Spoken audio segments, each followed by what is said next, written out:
Hi guys, in this video I am going to show you how to install Setiptv on your mobile phone. Before starting the video, if you are new on my channel, please subscribe to my channel. And if you need any IPTV subscription, you can contact me at WhatsApp. WhatsApp number available in the video description. Let's start the video. First open your Play Store on Android mobile and search Setiptv. Now I'm gonna search Setiptv.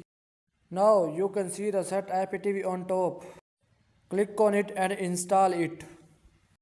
I have installed Setiptv, then I click on open.